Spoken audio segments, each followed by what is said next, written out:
ሰላም ሰላም ውድ ተከታታዮች እንዴት ናችሁ? ሰላም ናችሁ ወይ? ሁሉ ሰላም።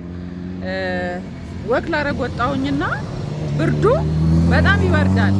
በጣም ስለሚበርድ ከመግባቴ በፊት በቃ ወክ ሊያስደርገኝ ስላልቻለ ከመግባቴ በፊት እስቲ የሆነ ነገር ላውራችሁ ብዬ ንፋስን በዛው ልቀበል ብዬ ላውራችሁ መጣሁኝና አንድ ወዳጄ ምን ብሏል መሰላችሁ? አንድ ወንድሜ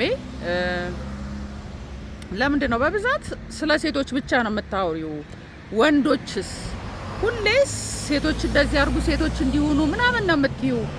ለምንድን ነው ስለ ወንዶች የማታወሪው ምናምን ነገር አለኝ። እና እኔ ደግሞ ሴቶች ላይ የማተኩረው ለምንድን ነው ሴቶች ናቸው ብዙ ጊዜ ተጠቂዎች፣ በብዙ አይነት መልኩ ስታዩት ማለት ነው። ወንዶች አይጠቁም ማለት አይደለም፣ ይጠቃሉ። ግን ከመቶ ምናልባት 5% በቃ የወንዶች ጥቃት ምናልባት ወንዶች በቃ በጣም ተጎድተው በፍቅርም በምንም በፍቺም በማንኛውም መልኩ ወንዶች ቢጎዱ ከመቶ 5% ቢሆን ነው። ይበልጡ ሴቶች ናቸው ተጎጂዎች።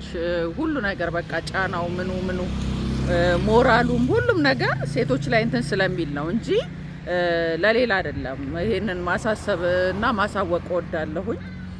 እና እስቲ ስለ አንዳንድ ልብ ስለሌላቸው ሴቶች እስቲ ላወራችሁ ወደድኩኝ አሁን ላይ ማለት ነው። እና አስተውላችኋል? አንዳንድ ሴቶች ቤት ውስጥ ለባላቸው ምንም አይዘንጡ የሆነ በቃ እንትን ይላሉ። ፊታቸው ላይ ቡና፣ እንቁላል እኔም እጠቀማለሁ በነገራችን ላይ ግን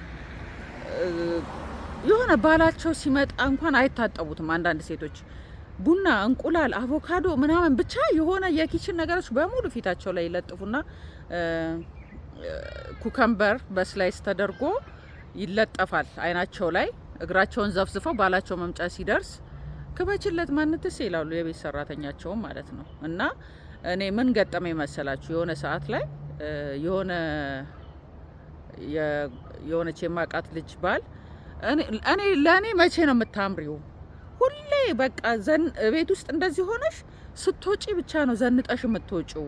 ለእኔ መቼ ነው የምታምሪው ብሎ የጠየቃትን አውቃለሁ። እና ዘንጬ መሰለኝ ያገኘኸኝ፣ በስነ ስርዓት እንኳን አልመለሰችለትም። ዘንጬ መሰለኝ ያገኘኸኝ፣ አምሮብኝ መሰለኝ ያገኘኸኝ፣ አንተማ ታውቀኛለህ ምናምን ነገር ስትለው ኦኬ ሌላ ውበትሽን እንዲያደንቅልሽ ለሌላ ማሳየት የምትፈልጊ ሰው አለ ምናምን ብለው በጣም ከባድ ጸብ ውስጥ የገቡ ባልና ሚስቶችን አውቃለሁኝ። እና ምን ልላችሁ ነው፣ እራሳችሁን መጠበቅ እንዳለ ሆኖ ግን ለባላችሁ ነው ቅድሚያ መስጠት ያለባችሁ ወይንስ ዝም ብላችሁ ቤት ውስጥ እንደዛ ሆናችሁ ውጪ ስትወጡ ብቻ ፏ ብላችሁ ባላችሁ ከውጪ ሰው እኩል ነው የሚያያችሁ? እኔ በዚህ የሙስሊም ሴቶችን በጣም አደንቃቸዋለሁ። ውበታቸውን ለባላቸው ብቻ ነው የሚያሳዩት። ሌላ ጊዜ ሽፍን ብለው ተሸፍነው ነው ያሉት። እና ለማን ነው የሁሉ መጋጋጥ? ራስን ጥሎ አለመታየት በጣም ጥሩ ነው። እማደንቀው፣ እምወደው፣ እምደግፈው ነው። ግን ባላችሁስ እሱ ነገር አይወድለትም ወይ? ውበት አይወድለትም ወይ ባላችሁ? ለምንድን ነው ባላችሁ ፊት ተዝረክርካችሁ ካልሲ ላስቲክ እግራችሁን ማለት ነው ላስቲክ ካልሲ ምናምን አድርጋችሁ ተጠብቁትና ከዛ ስትወጡ በቃ ፏ በተን ፊታችሁ የሆነ መድፈኛ ነው የሚመስሉት። አንዳንድ ሴቶችማ በቃ የሆነ እንደዚህ አይናቸው ብቻ እንትን ብሎ ይሄ ምንድን ነው ቡና በእንቁላል ሲቀቡ መድፈኛ ነው የሚመስሉት። እንደሱ መስሎ ይጠብቁታል በቃ የሆነ ባላቸውም ማለት ነው። ከዛ ሲወጡ ግን ፍክት ብለው እሱ ላይ ተቃውሞ የለኝም። ግን ባላችሁስ ገባችሁ? መጽሐፍ ቅዱስ ሲናገር ልባምን ሴት ማን ሊያገኛት ይችላል ነው እንጂ ያለው ቆንጆን ሴት ማን ሊያገኛት ይችላል አይደለም ያለው ጠቢቡ ሰለሞን።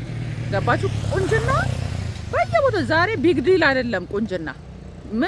ለማንም ምንም አይገርመውም ቁንጅና። በተፈጥሮ ከተሰጠሽ ተሰጠሽ፣ ካልተሰጠሽ ግን በሰርጀሪ ከፈለግሽ ቢዮንሴን ትመስያለሽ፣ ከፈለግሽ አንጀሊናን ትመስያለሽ፣ ከፈለግሽ ኪም ካርዳሽን መስለሽ ፏ ብልጭ ብለሽ በቃ ልዕልት መስለሽ በብርሽ እንትን ልትይ ትችያለሽ። ቁንጅና አይደለም ዋናው። አሁን ላይ ወንዶችም እየፈለጉ የሚፈልጉት ልባምን ሴት ነው። ልባምን ሴት ስለዚህ የሆነ በቃ እንደዛ ዘንጠው ይወጡና አንዳንድ ሴቶች ደግሞ ምን አይነት ነገር አለ ቤታቸው ስትገቡ ኮኮሮች ኮኮሮች በቃ እንዲህ መሰመሳል። በቃ ዝም ብሎ ይሄ የላይ ውበት ብቻ ራሳቸው ላይ ብቻ የሚሰሩት ራሳቸው ላይ ብቻ ትዳራቸው ላይ ይሰሩ፣ ቤታቸው ላይ ይሰሩ። በቃ ዝም ብሎ ዘንጦ ይሄ ልክ እንደወሎ ፈረስ ራስን አሳምሮ ብቻ መውጣት። ቤት ውስጥ ምንም ነገር ሶፋቸው ላይ ቁጭ ብትሉ የሆነ የልጅ ምግብ